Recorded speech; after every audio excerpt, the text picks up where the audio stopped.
ये H bomb तो नहीं है, एच बॉम्ब आ रहा है, हाइड्रोजन बॉम्ब आ रहा है।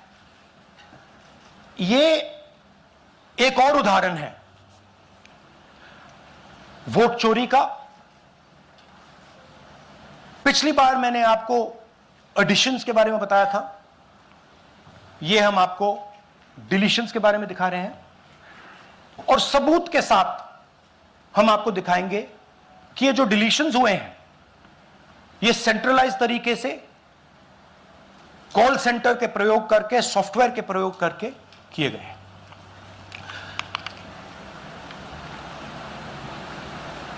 हमारे पास इस प्रेजेंटेशन में जो मैंने आपको अभी दिखाया 100% सबूत है, प्रूफ है कि ज्ञानेश कुमार जी हिंदुस्तान के चीफ इलेक्शन कमिश्नर वोट चोरों की रक्षा कर रहे हैं, और यह मैं आपको अभी दिखाने जा रहा हूं। हर इलेक्शन में हमें रिपोर्ट आती थी कि वोटर्स डिलीट हो रहे हैं, कांग्रेस वोटर्स डिलीट हो रहे हैं, ऑपोजिशन के वोटर्स डिलीट हो रहे हैं, दलित वोटर्स डिलीट हो रहे हैं, आदिवासी हो रहे हैं, माइनॉरिटी वोटर्स डिलीट हो रहे हैं, ओबीसी वोटर्स डिलीट हो रहे हैं। मगर जब डिलीट होते हैं ऑपोजिशन के ही होते हैं। कर्नाटक में आलंद कंस्टिट्यूएंसी है, यहां पे चोरी पकड़ ली, कोइंसिडेंस से पकड़ी। वहां की जो बीएलओ थी उसने देखा कि उसके रिश्तेदार को डिलीट कर दिया गया था। जैसे चोरी पकड़ी जाती है, कोई छोटी सी गलती हो जाती है, हाथ आ जाती है। आलंद में 6018 वोटर्स डिलीट हुए, उसमें से इनकी रिश्तेदार थे। उन्होंने पता लगाया कि मेरे रिश्तेदार को डिलीट किसने किया।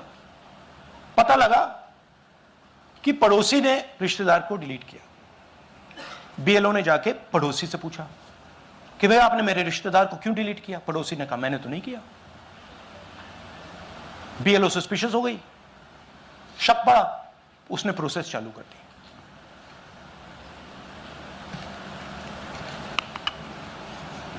पता क्या लगा कि कोई ना कोई, किसी ने आलंद में वोटर डिलीशन सिस्टमैटिकली ऑर्गेनाइज तरीके से, सेंट्रलाइज तरीके से किया। हमें यह नहीं मालूम कि आलंद में कितने वोटर डिलीट हुए, क्योंकि इससे बहुत ज्यादा हो सकते हैं। 6000, तकरीबन 6000 पकड़े गए, उस पर इन्वेस्टिगेशन हो गया। क्या पता लगा कि फाइलिंग ऑटोमेटिकली ऑनलाइन हो रही है। मोबाइल नंबर्स कर्नाटक के नहीं यूज हो रहे, मोबाइल नंबर्स दूसरी स्टेट्स के यूज हो रहे हैं। इनफैक्ट कर्नाटक के नंबर थे ही नहीं उसमें। मतलब आप दिल्ली में बैठे डिलीट कर रहे हो, आपका नंबर तमिलनाडु का है। आप गुड़गांव में डिलीट कर रहे हो, आपका नंबर झारखंड का है। और जब हम चेक कर रहे हैं कि भैया आपका नंबर है, तो आपका नंबर है ही नहीं, किसी और का नंबर है।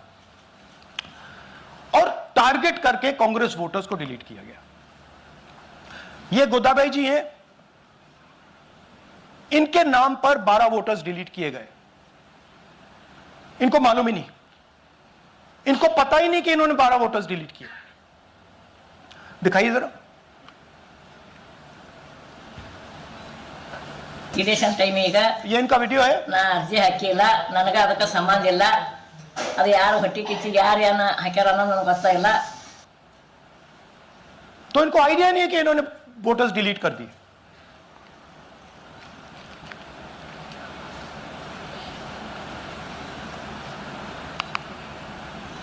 ये सारे के सारे जो नंबर्स हैं, ये कर्नाटक के नंबर्स नहीं हैं, ये अलग अलग स्टेट्स के नंबर्स हैं। और इन नंबर्स को आप फोन करके देखिए, रिप्लाई नहीं आता है,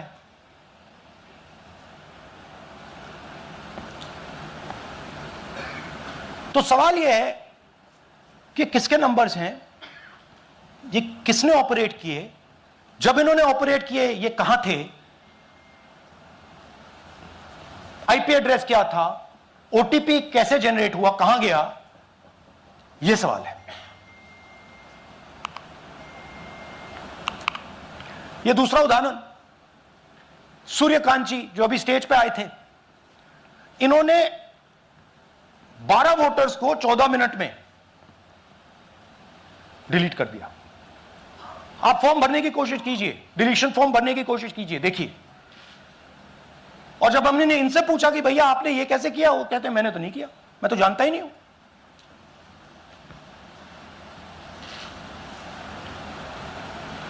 बबीता चौधरी जी का इन्होंने एक नाम डिलीट किया, यहां खड़ी हैं बबीता जी, यहां हैं, सूर्यकांत जी यहां हैं, आ जाइए जरा स्टेज पे, 1 सेकंड आ जाइए, ये दोनों खड़े हैं यहां पे, सूर्यकांत जी, बबीता जी। इनको मालूम ही नहीं कि इन्होंने डिलीट किया। Thank you. नागराज जी, इन्होंने 2 एप्लीकेशन 36 सेकंड में फाइल कर दी है।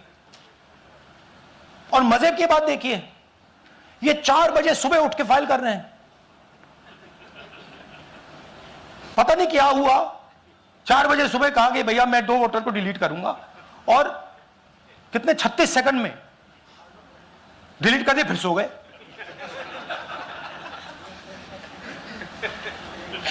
हमारी माइंड में पहले सवाल था कि क्या इलेक्शन कमीशन भी सो रहा है, मगर नहीं, सोया कोई नहीं है, जगे हुए हैं, सिस्टमैटिकली मदद हो रही है। यह देखिए दूसरी बात, जो भी डिलीट कर रहा है वोटर लिस्ट में उसका सीरियल नंबर 1 है।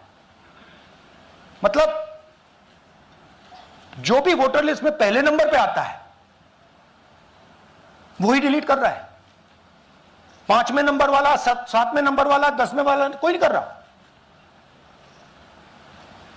तो हो क्या रहा है, सॉफ्टवेयर से यह काम किया जा रहा है। सॉफ्टवेयर प्रोग्राम कह रहा है पहला नाम निकालो और इसका प्रयोग करके डिलीट करो।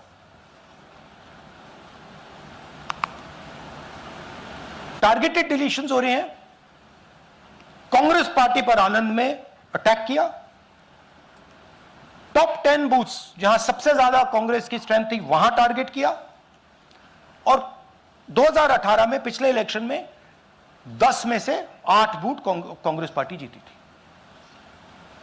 और इन 8 में से इन्होंने 6000 लोग उड़ाने की कोशिश की।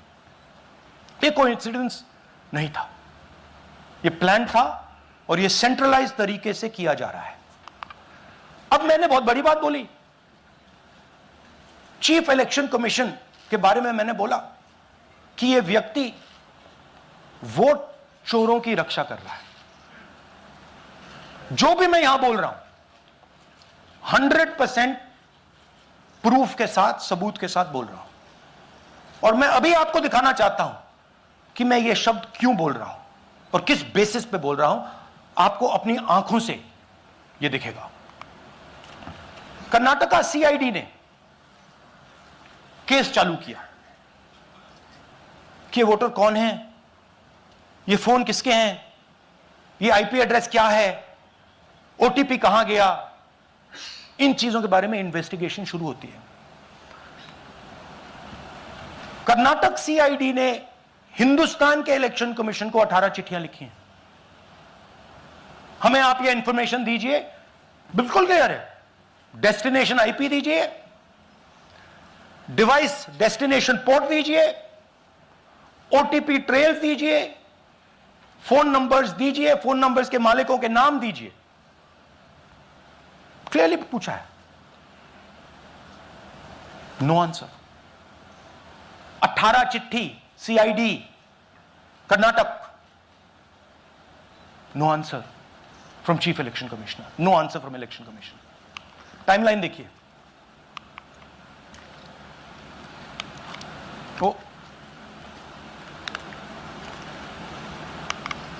ओके, फरवरी 23 में इन्वेस्टिगेशन शुरू होती है। मार्च 23 में कर्नाटक का सीआईडी चिट्ठी लिखती है ईसीआई को कि हमें सारे डिटेल्स दे दीजिए। अगस्त में इनकंप्लीट डिटेल्स दी जाती है, जिससे कोई इन्वेस्टिगेशन आगे नहीं बढ़ेगा। जिन चीजों की जरूरत थी वो नहीं दी, जिसकी जरूरत नहीं थी वो सारी दे दी। पहला सबूत। दूसरा सबूत, 18 बार रिमाइंडर लेटर गए हैं। आपको अगर सीआईडी एक बार लेटर भेज दे और आप नहीं गए, आप जानते हो क्या होगा। यहां पे इलेक्शन कमीशन को 18 बार लेटर गए हैं, कुछ नहीं हुआ है। बाद में क्या होता है, कर्नाटक ईसी इलेक्शन कमीशन को लिखता है, कहता है भैया हमें दे दीजिए, आपको इंफॉर्मेशन देना पड़ेगा। No reply.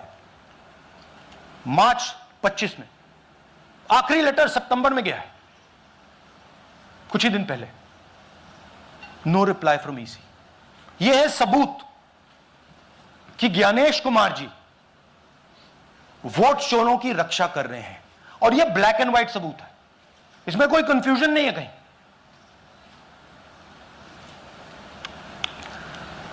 तो सवाल उठता है, ये है कौन जो सेंट्रलाइज तरीके से कॉल सेंटर के प्रयोग से, सॉफ्टवेयर से अलग अलग प्रदेशों में वोट डिलीट कर रहे हैं, ऐड कर रहे हैं। इलेक्शन कमीशन जानता है, ज्ञानेश कुमार जी जानते हैं। अच्छा, ये सिर्फ आनंद में नहीं हुआ, ये अलग अलग कंस्टिट्यूएंसीज में हुआ है। आनंद में लीगल प्रोसेस चालू हो गई, पकड़ लिया।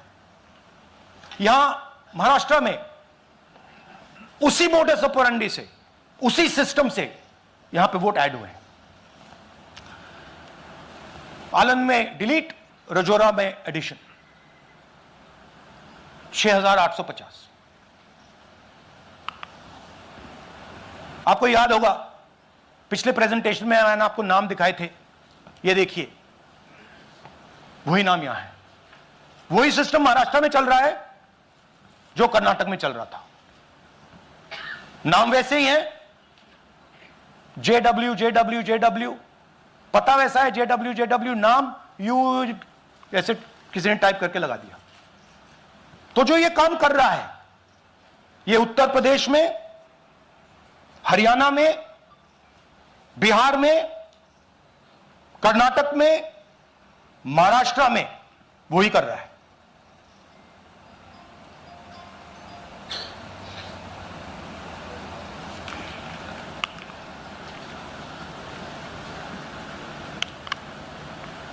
तो हमारी डिमांड है, ज्ञानेश कुमार जी, आप अपना काम कीजिए।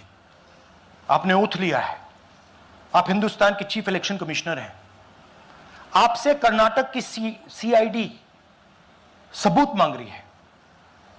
आप कर्नाटक की सीआईडी को यह सबूत 1 सप्ताह के अंदर दे दीजिए, नहीं तो पूरा हिंदुस्तान के सारे युवा इस बात को एक्सेप्ट करेंगे कि आप हिंदुस्तान के कॉन्स्टिट्यूशन, हिंदुस्तान के संविधान की हत्या में शामिल हो, हिंदुस्तान के संविधान की रक्षा नहीं कर रहे हो, और वोट चोरों की आप मदद कर रहे हो। Thank you. और थोड़ी देर में हम आपको हाइड्रोजन बॉम्ब दिखाने जा रहे हैं। नहीं, आज नहीं, थोड़ी देर में उसकी प्रिपरेशन चल रही है। क्योंकि हम देखिए, मैंने टीम से कहा है कि अगर मैं स्टेज पे जा रहा हूं, ब्लैक एंड व्हाइट प्रूफ नहीं होगा, मैं नहीं जाऊंगा। अगर ब्लैक एंड व्हाइट प्रूफ होगा, जो कोई मतलब उसको निगेट नहीं कर सकता, मैं जाऊंगा। मैं देश के कॉन्स्टिट्यूशन की रक्षा कर रहा हूं, संविधान की रक्षा कर रहा हूं, मैं लोकतंत्र की रक्षा कर रहा हूं, और मैं सच्चाई आपके सामने रख रहा हूं। बहुत बहुत धन्यवाद, नमस्कार, जय हिंद। सर, 3 सवाल। पीटीआई से संजीव चोपड़ा।